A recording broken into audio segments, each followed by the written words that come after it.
The Mike Wagner Show is powered by Sonic Web Studios. Hi, this is Mia Mosinzia, also known as Mia No Time for Love. Check out my latest book, Missing, available in print and ebook formats on Amazon. It's now time for the Mike Wagner Show, powered by Sonic Web Studios and sponsored by international award-winning author Mia Mosinzia of Missing. The Mike Wagner Show can be heard on over 40 podcast platforms, as well as hamiltonradio.net, Diamonds FM, and the MikeWagnerShow.com. We can be heard in over 100 countries, featuring over 1,000 well-known and amazing guests throughout the globe. And named one of the top 100 global podcasts in the New York Weekly Times, Hollywood Entertainment News, Los Angeles Weekly Times, Apple, and Chartable. So sit back and relax and enjoy another great episode of the award-winning Mike Wagner Show.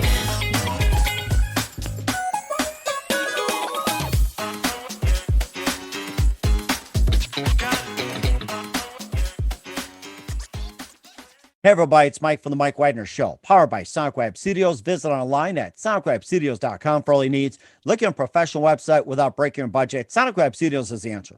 Sonic Web Studios offers fast, affordable custom web designs that blow the competition away. Call today, 1-800-303-3960. That's 1-800-303-3960. Or email to support@sonicwebstudios.com. Mention the Mike Wagner Show, get 20% off your first project. Sonic Web Studios, take your image to the next level.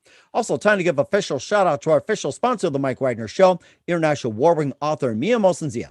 If you love fast-paced mysteries, you'll love Missing by Mia Mosinzia, available on Amazon in paperback and ebook. Missing is fast-paced and intriguing with an unforgettable twist. Takes place in 4 countries, 2 strangers, 1 target, where truth is an illusion and those you love will be the first to go missing. It's available on Amazon in paperback and ebook. Missing by Mia Mosinzia has garnered great reviews and even loved and enjoyed by Hollywood celebrities, including Joanna Cassidy, Forbes Riley, and many others. So grab your copy today for Goes Missing by Mia Mosinzia, available on Amazon. Also, check out the Mike Wagner Show at themikewagnershow.com on over 40 podcast platforms, heard in over 110 countries, including Facebook, SoundCloud, Spreaker, Spotify, and iHeartradio. Also, Anchor FM, iTunes, Google Play, Amazon, Audible, Apple Music, and being heard on hamiltonradio.net, Diamonds FM, Oldies Radio, and coming soon to a network near you. Take the Mike Wagner Show on any mobile device. Subscribe to the Mike Wagner Show on the YouTube channel. Follow the Mike Wagner Show on Instagram and Twitter today. And for great gift ideas, go to Amazon.com and check out the Mike Wagner Show podcast. T-shirts, pop sockets, throw pillows, tote bags, hoodies, baseball gear, and more. Amazon.com. Check out the Mike Wagner Show podcast. And for more great gift ideas, go to Amazon.com/Mia Mosinzia for great books like Missing, Once, and Wrinkles. Also, check out the merchandise section for T-shirts, pop sockets, hoodies, and phone cases and more. Amazon.com/Mia Mosinzia. Check it out today. Also support the Mike Wagner Show on Anchor FM, PayPal, the MikeWagnerShow.com. You can also buy me a coffee at buymeacoffee.com at the Mike Wagner Show. Make sure you do so today.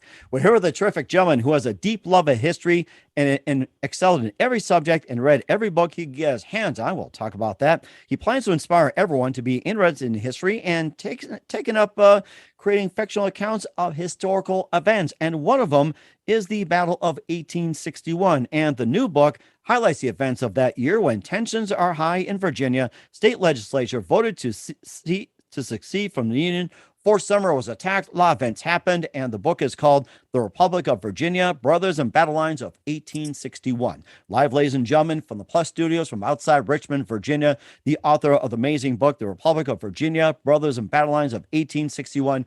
Ladies and gentlemen, the very multi-talented Charles Bateman. Charles, good morning, good afternoon, good evening. Thanks for joining us today. Hey, Mike, how you doing? Glad to be here, man. Well, it's great to have you on board as well, too. So you have a deep love of history, and you excelled in every subject and read every book you could get your hands on. We'll talk about that. Your plans are to inspire everyone to be interested in history. You also taken up a great interest in creating fictional accounts of historical events, including the Battle of 1861. We'll talk about your book with those events that happened that year when tensions are high in Virginia and more. We'll talk about the book, The Republic of Virginia, Brothers and Battlelines of 1861. And before getting to all that, Charles, tell us how I first got started. Well, basically, I first got started with the book, Mark, basically by accident, to be perfectly honest with you. During the pandemic in 2020, I work in education. So in the early spring, we were all sent home Didn't know when we go back to work and how that was going to work out. So had a lot of time on our hands. So me and a couple of friends of mine online, we engaged in, just some casual wargaming, stuff like that. Some of it's done American Revolution, but the most popular style is the American Civil War style. So as we begin to do that, we begin to, have some fictional narratives, obviously, because when you war game out a scenario, you're not necessarily doing it 100% historically the way it was done. That's the whole element of gaming it. It's a game. It's a matter of chance. So as we begin to do that kind of stuff, because we were doing it virtually, because the pandemic made us do it virtually, obviously I had to write some things down so I could keep track of what was going on with myself and other players and different things like that. So, a few months into it, one of my friends is like, man, this is kind of making kind of an interesting story. And from there, we kind of, had a jump off point. And as they say in, historical fiction or the alternative history genre, the POD, the port of divergence. And we kind of had a jump off point and we went from there. I was able to get in touch with my publisher, Tia Fielding Lowe. She's awesome. If you don't know her, find out who she is. And she was able to help me out with the manuscript and putting some things together and making it happen for us. Okay. That's rather amazing as well, too. I'll talk about your book in just 1 minute. And what was that one precise moment that simply influenced you into becoming an author, besides a pandemic? What was that one precise moment in your life that simply said, this is what I'm going to do? When I was basically, because somebody asked me recently, did you think you were going to be an author when you were a kid? Absolutely not. Did you think you were going to be an author when you were in high school or college? Absolutely not. What basically happened is when I began to see that there was some historical content that really wasn't in the mainstream. And as somebody that works in education, I'm very well aware of, what the mainstream stuff is, and then some of the stuff that you have to go dig in and look for yourself. And when I begin to see that some of the things exactly, were not out there for you to readily find and you had to go look for them, I said, you know what? I said, let's approach things from this angle and let's take some of these, little known facts and let's kind of develop a fictional story around non-fictional, facts that are not necessarily well known. So it kind of created in me a desire to kind of put some information out there that everybody may not know. Mm-hmm. And also, too, a bit about the book as well, too, that Virginia state legislature voted not to secede from the Union, but Fort Sumter was fired upon 8 days later. And of course, that also branches well, too. It set up a chain of events that led to President Lincoln call up thousands of volunteers, but directly asked for 3 militias from Virginia to join the army being raised in Washington. So, that was an event that just got the chain rolling. That's correct. That's an event that a lot of people don't know the actual timeline to and don't know exactly how it went down. Originally, Virginia is the only state in the Union to actually vote secession twice. They voted it the first time on April 4th, and the vote actually failed. It failed by about a 2-to-1 margin. The events of Fort Sumter and some other events that took place on some political backdoor channels that the book touches on a little bit in the beginning kind of swayed a lot of delegates in Virginia that were considered moderate, kind of swayed them to kind of move a different direction and see that the same attitude of aggression that is being demonstrated towards other states could easily be demonstrated towards you. And the governor of Virginia, John Letcher, made it very clear in his letter that you soliciting our militia to be utilized as a, intercontinental invasion force is not going to happen. And to put it in modern terminology, Letcher basically told him, no, it's not going to happen. And so the minute that he was unwilling to submit Virginia militia units, or what we would consider National Guard basically today, the minute he was unwilling to do that, he by and fault put himself in a position to be an adversary to the federal government. That's interesting as well, too. What was the reason for Virginia, to I'm just trying to think here, why not to succeed? What was the reason behind it the first time? The biggest reason why they voted against secession was part and due to, the economic status in the northern part of the South. It was way different than the agricultural economy that you see in the lower South. When I say lower South, South Carolina, Georgia, Mississippi, Alabama, Virginia was the most industrialized southern state at the time. Richmond possessed the second largest ironworks in the United States at the time. So they were not necessarily as dependent upon agriculture and export tariffs of agriculture and things of that nature. The same thing that made South Carolina nullify early laws for export tariffs when Lincoln was elected, that did not affect Virginia as much. The other thing that really made Virginians, especially their legislators, not necessarily want to move towards secession so swiftly is, let's be honest, Washington, D.C. is only about 100 miles from Richmond. So the minute Virginia were to move towards a secessionary tone, they were becoming, enemy territory the very next day. The other side of the Potomac River was hostile territory. So it was much more of a front yard or living room war for them. And as we know, historically, that's what it became. Mm-hmm. And also, too, when Fort Sumter got attacked, was that considered revenge against Virginia for not succeeding? Fort Sumter being attacked, Fort Sumter was in South Carolina, and Fort Sumter being fired upon by Confederate forces was a move that was made because the governor of South Carolina had asked that the federal troops evacuate the harbor and leave Fort Sumter. All military installations in the southern states at that time had been evacuated, with the exception of that one.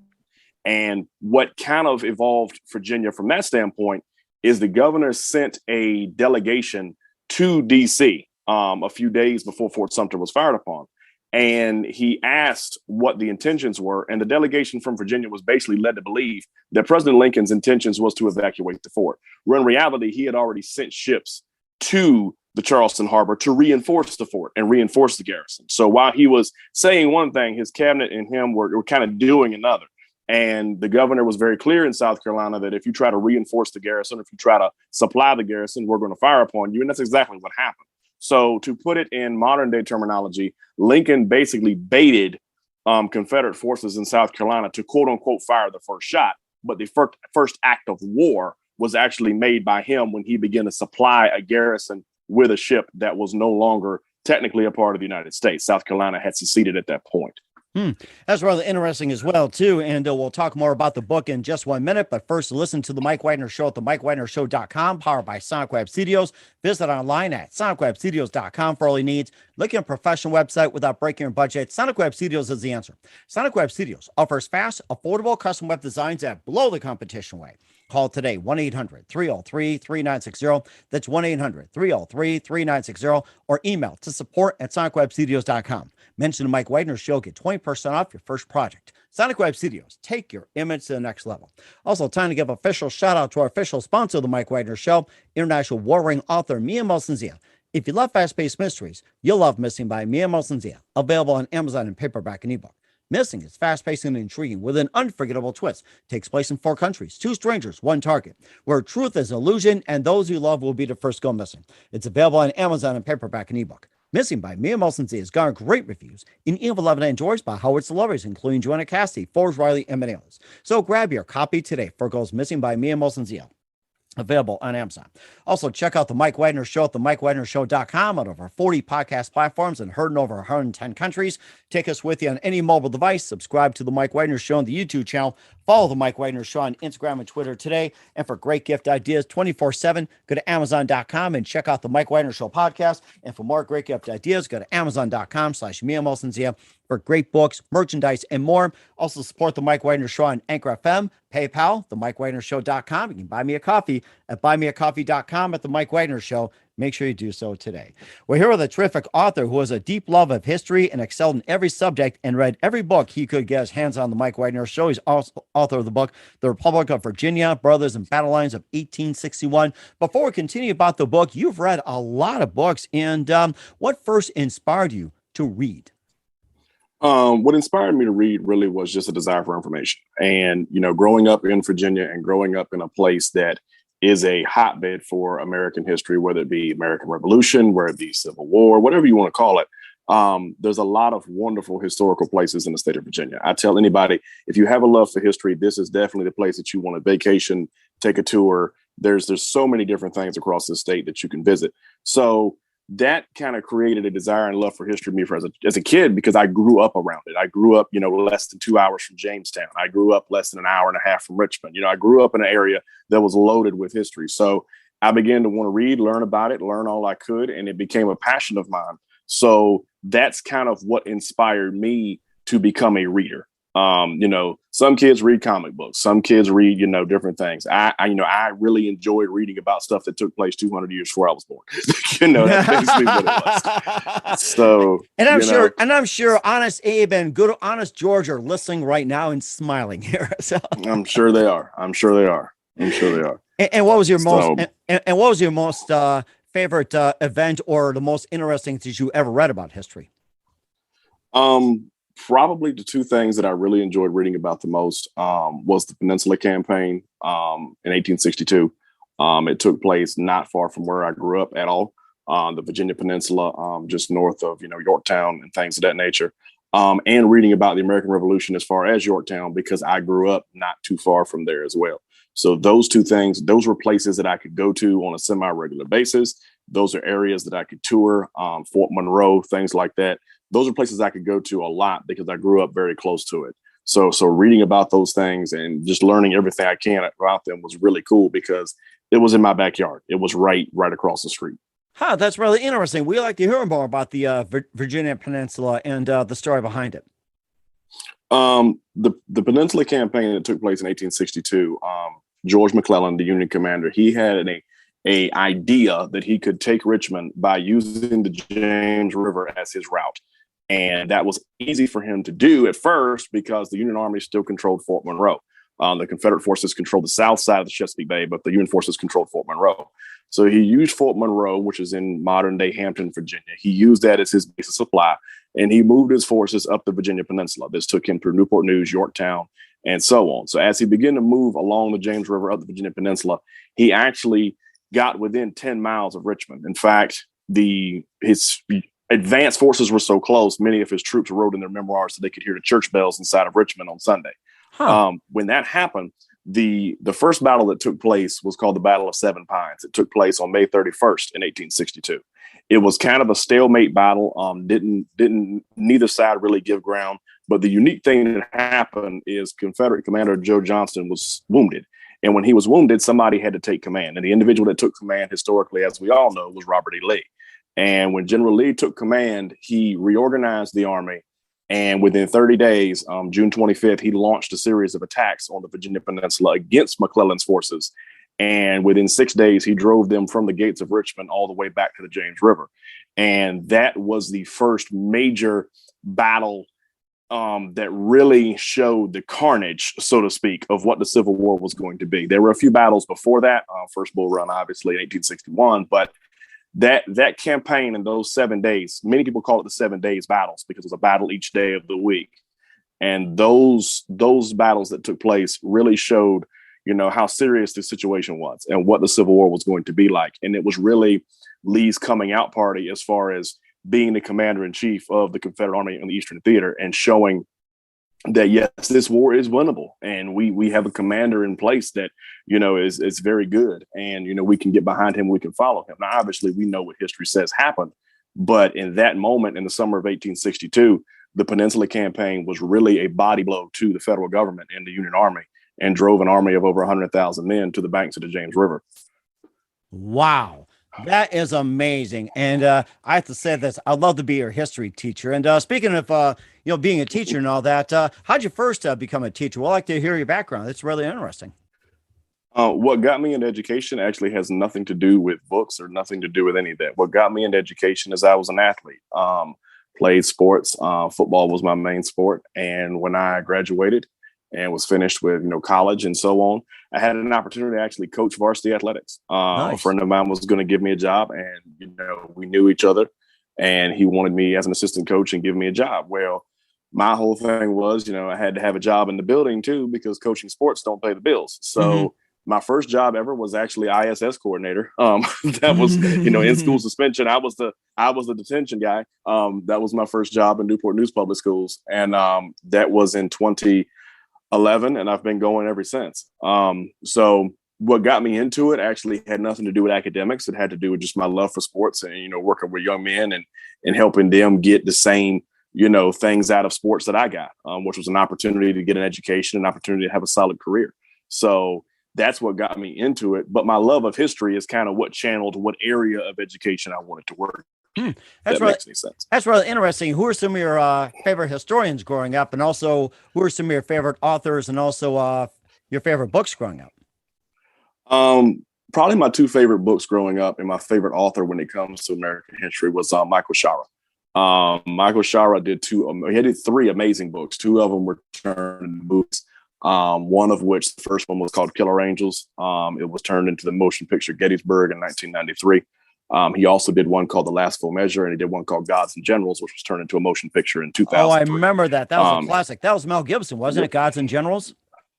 Mel Gibson was actually The Patriot, which came out. Oh, that was it. I was trying to think Gods and Generals. Who was in that one? I can't remember. Gods and Generals was Robert Duvall, Jeff Daniels, and Stephen Lang. That was it. Okay. Yep. Robert Duvall actually played robertelee, which was interesting because Robert Duvall is actually related through his mom's side of the family to robertelee. Wow. So that's one of the reasons why he was interested in the part. In the movie Gettysburg, as we know, Martin Sheen actually played robertelee. But in Gods and Generals, Robert Duvall played that part. That's very interesting too. And of course, getting back to the book, The Republic of Virginia, Brothers and Battlelines of 1861. And of course, some negotiation involved as well too, where the Confederate Congress traveled to Richmond to negotiate the role Virginia will play. And I guess, will they join? Will they not join? Declare, just like Texas and everything. And of course, the battle lines are being drawn. It seems like, families are being torn apart and everything being negotiated. And yes, it's almost like it's coming down to the wire. Absolutely. One of the things that took place historically, because remember, the first half of the book is 100% nonfiction. The first couple of sections of the book kind of takes you on a historical journey that's 100% nonfiction. The Confederate government sent a delegation to Virginia in late April to kind of see, what was going to happen. They had sent one prior in February to kind of encourage secession, but it didn't really have the effect that they wanted because remember I said the first vote failed. Well, later in April, they actually sent another. And what they were trying to do is they were basically negotiating if they were going to be absorbed in the Confederacy, because at that time, legally, seceding from the United States did not automatically make you a Confederate state. Confederate Congress had to basically give you an opportunity to vote on that as well.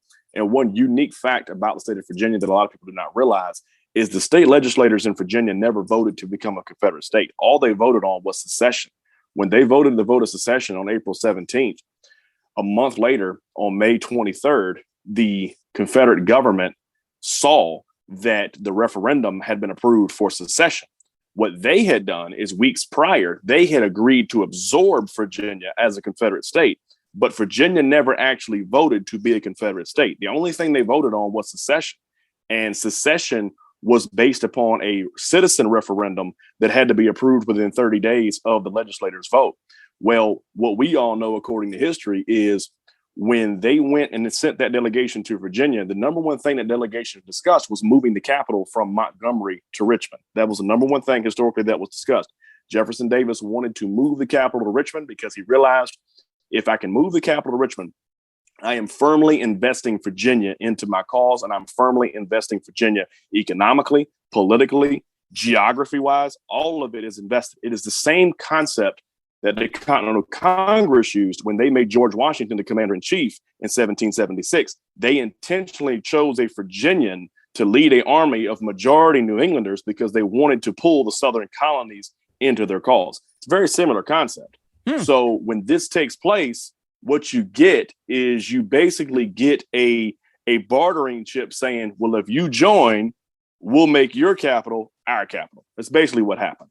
That's rather interesting. And George Washington, being a Virginian, just trying to almost like a 13 colony concept. And how is that colonization differ from the New England colonies? This is rather interesting, I think you brought up. The concept back then was actually similar to what you saw in the American Civil War. It was two different types of colonies. It was two different types of class and economic groups. In the New England areas, you had more of a shipping, seafaring. It wasn't as much agricultural. It was much different. In the Southern colonies, obviously, it was 100% agricultural almost, with the exception of harbors such as Charleston and Wilmington. For the most part, the Southern colonies were way more agricultural. So what happened in the American Revolution is they wanted George Washington to be their commander-in-chief to pull Virginia and the other Southern colonies into the war effort. In the Civil War, similar actions took place. The Confederate Congress offered and said, we want to put the capital in Richmond because they were trying to get Virginia to fully invest behind what was taking place. So to the point of what the book talks about in the introduction about, the tensions are high and what's going to happen, the book proposes the question, what if Virginia had not done it? What if Virginia had said, we're going to declare a republic the same way Texas did in 1836, and we might be a military ally, but we're not necessarily going to join the Confederacy outright politically and merge our governments and things of that nature? That's what the question proposes. What if Virginia would have stood on her own and stayed on her own? Because the only state at that time in the South that had the industry and the population to do so was Virginia, which is why she was so valuable to Jefferson Davis. Mm-hmm. You also mentioned about the Republic of Texas, trying to be like the Republic of Virginia. How would the Republic of Texas differ from Virginia? And if Virginia become a republic, do you think they would have had the same success like the Republic of Texas? Texas was able to last as a republic for about 10 years. And what got them fully absorbed into the United States was the Mexican War. That's basically what allowed them to 100% absorb into the United States. Virginia would have had the same success on a, in my opinion, larger scale. The reason for that is because Virginia was much more populated and industrialized in 1861 than Texas was in 1836. As I mentioned before, Richmond was home to the Trickadorn Iron Works, which was the second largest iron industry in the United States. You have a large naval base down in Norfolk and a large shipyard down in Norfolk. You have the salt mines in the southwestern part of the state, not far from modern day Bristol, that actually produced as much saltpeter for gunpowder as the entire rest of the South combined. So Virginia had the ability strategically from a supply and economic and industry standpoint to stand on her own. Not to mention from a manpower standpoint, Virginia sent more troops to the Confederate Army than any other soldier in the in the southern states. They sent 155,000 men enlisted either in the Confederate Army or the Confederate Navy during the course of the Civil War. So when you consider that number of manpower and industry behind it, Virginia was well in the position to stand on her own if she'd have tried. Mm-hmm. And of course, you also had the split too that, they had to cut in half too after the Civil War. You got Virginia and West Virginia. Now, if the split were to happen, do you think Virginia still would have been strong today if it wasn't split? Virginia, most likely the split would have never taken place. And the reason for that is the reason the split was allowed to take place is because forces were diverted in different places, dealing with more of a Confederate strategy instead of an internal state or Commonwealth of Virginia strategy.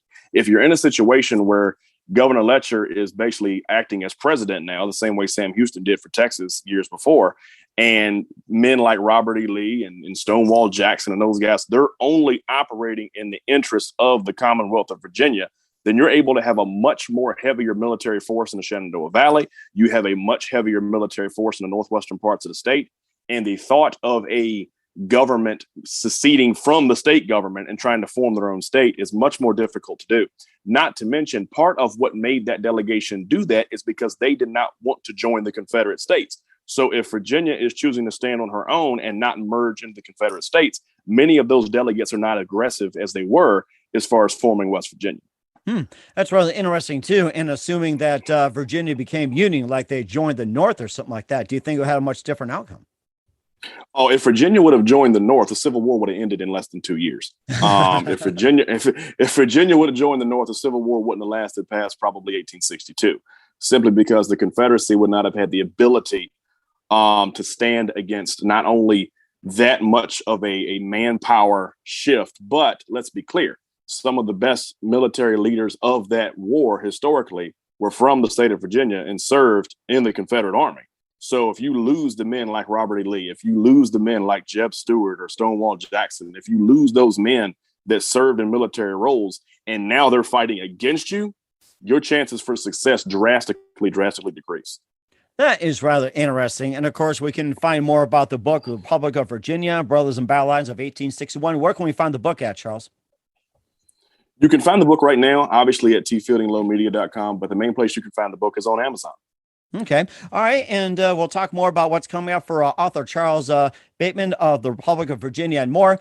You'll listen to The Mike Wagner Show at themikewagnershow.com, powered by Sonic Web Studios. Visit online at sonicwebstudios.com for all your needs. Also brought to you by our official sponsor of The Mike Wagner Show, international warring author Mia Moses Missing, available on Amazon in paperback and ebook. We'll be back with author Charles Batman of the Republic of Virginia, Brothers and Battlelines of 1861 after this time out. The Mike Wagner Show is powered by Sonic Web Studios. If you're looking to start or upgrade your online presence, visit www.sonicwebstudios.com for all of your online needs. Call 1-800-303-3960 or visit us online at www.sonicwebstudios.com to get started today. Mention the Mike Wagner Show and get 20% off your project. Sonic Web Studios. Take your image to the next level. Hey everybody, my name is Forbes Riley and I'm an American actress and a TV host.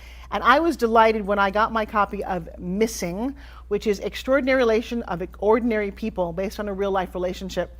It's well written. It's amazing. You know, it talks about a man who has lost his wife and his daughter, and it's very well done. I'm going to highly recommend that you go get your copy of Missing. It is a powerful, exciting read. Mr. Mian Moshe Zia. He is the author of Missing. And I want to give a big shout out and a kiss all the way halfway around the world to my dear friend. Check him out at Mia's website. It's called www.miamotionsea.com. Missing, available on Amazon. Again, I'm Forbes Riley, and I will see you again soon. Bye-bye. Hey, this is Ray Powers, and boy, are you in luck. Right place, right time. Tuned in to the Mike Wagner Show. You heard me. We're back with our author, Charles Batman of the Republic of Virginia, Brothers and Battlelines of 1861 on the Mike Wagner Show. Charles, a really interesting take on the Battle of 1861, Civil War, and all the great stories and everything, and love to have you back. And what else can we expect from you in 2022 and beyond? Well, in 2022, we're right now working on the beginning stages of the second book. The book is actually written and designed in a series form. We're not sure if it's going to be 2 or 3. We're kind of looking at that, but you know, I'll let everybody know if you buy the book, be prepared to be cliffhung at the end. It's not gonna finalize at the end. The other thing I tell people is, you know, be prepared for, you know, some of the people that you know historically that died, they might not die. Some of the folks historically that you know that live, they might not live. You know, this is historical fiction. This is, you know, alternative history. The best way I can describe it is, you know, the Civil War kind of meets a Red Dawn type thing. It's historical places, it's historical themes, it's historical people, and it's got a lot of facts in it, but the overall story is 100% fiction. So you have to be prepared for some twists and turns that you may not expect to come because you think you know how the story ends, but the reality is part of this is for entertainment purposes and for interest. It's not necessarily designed to be a study guide for a U.S. history class. Well, that's a given. We'll let the schools know about that. So we're here with author Charles Batman of the Republic of Virginia, Brothers and Battlelines of 1861 on the Mike Wagner Show. Just a few more, more here. We'd love to have you back. And who do you consider biggest influence in your career? My biggest influence in my career as an author, assuming that's what you meant, my biggest influence in my career as an author, is probably my publisher, Fielding Lowe, because there were multiple times during this time period that, you know, it was frustrating. You know, you wanted to bang your head against the wall. And me being a first-time author and never done this before, you know, I know the story that I want to write. I got it in my head. I write it down and so on. And then I got to come back and I got to add some content, or I got to change some stuff, or I got to do this and I got to do that. And, you know, her constantly saying, you know, it's good. It's just, you know, we can make it better. It's good. We can make it better. And, you know, keep pushing me and so on. And, you know, honestly, this would not have been possible if it wasn't for her. So I got to say, when it comes to influencing me most as an author, that's definitely 100%. That's Fielding Lowe. That is fantastic. Very amazing influence. And what's the best advice you can give to anybody at this point? The best advice I can give to anybody, Mike, especially a first-time author, is patience. The process takes a lot longer than what some folks may realize. And you may write the manuscript in 6 months, but you're probably looking at 6 months to a year before it can be completed, published, advertised, released, et cetera, et cetera. So especially the larger the project. Republic of Virginia is about 240 pages long. It's not a little thin paperback that you're gonna buy in a dime store, novel store. So it's one of those things where the bigger the project is, the longer it's going to take, and you have to exercise patience and you have to pace yourself. If you have a story and you put it on paper and you want to write it, be prepared for it to take at least 6 to 8 months for somebody can see it.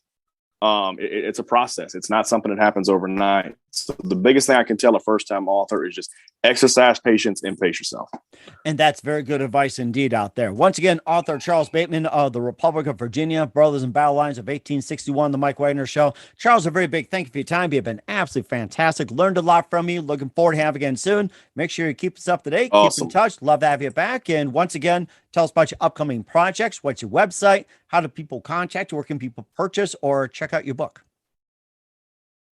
Once again, you can purchase it at tfieldinglowecompany.com. The number one place to purchase it right now, where we're getting the most activity, is on Amazon. Amazon is very versatile right now. We're looking at free shipping, I believe, everywhere inside of the United States. We've also looked into international shipping, and we've been approved for international shipping. We're just waiting to see what company we're going to deal with and picks us up and what countries they offer. As soon as I get that information, it will be posted on our social media site. My social media site is author Charles Bateman. You can go on Facebook. You can go up there. You can find me. You'll see different articles and clips about the book. I even occasionally post little content pieces, kind of like little snippets for you to read, and, a chapter preview and things of that nature. So definitely encourage people to get this, because it's one of those kind of things, Mike, that you're going to read it and it's going to make you Google, well, did that really happen? Did that happen? Is that person real? Well, I'm Googling it right now as we speak. To do. We're doing that. So right. It's designed to make people ask questions, mainly because, for instance, the 3 battles that are actually in this book are all 3 fictional. They're fictional battles at historically real and accurate places, but they're fictional battles. But the people and the characters and the places and so on are all real. And the character development is 100% real. And I tried to make it that way because, I want you to get to know the character, and I want you to say, I wonder if that's true, because if I can get you to Google the character and I can get you to research the character, then you'll fall in love with the character and you'll want to know the story for yourself. Certainly will do so. It's certainly amazing. Once again, Charles, a very big thank you for your time. You've been absolutely fantastic. Looking forward to having you again soon. Make sure you keep yourself up to date. Keep in touch. Love to have you back. We wish you all the best, and you've got a great future ahead of you. Thanks, Mike. Appreciate it. The Mike Wagner Show is powered by Sonic Web Studios. If you're looking to start or upgrade your online presence, visit www.sonicwebstudios.com for all of your online needs. Call 1-800-303-3960 or visit us online at www.sonicwebstudios.com to get started today. Mention the Mike Wagner Show and get 20% off your project. Sonic Web Studios. Take your image to the next level. Hey everybody, my name is Forbes Riley, and I'm an American actress and a TV host. And I was delighted when I got my copy of Missing, which is Extraordinary Relation of Ordinary People based on a real life relationship. It's well written. It's amazing. It talks about a man who has lost his wife and his daughter, and it's very well done. I'm going to highly recommend that you go get your copy of Missing. It is a powerful, exciting read. Mr. Mian Moshe Zia. He is the author of Missing. And I want to give a big shout out and a kiss all the way halfway around the world to my dear friend. Check him out at Mia's website. It's called www.miamotionsea.com. Missing, available on Amazon. Again, I'm Forbes Riley, and I will see you again soon. Bye-bye.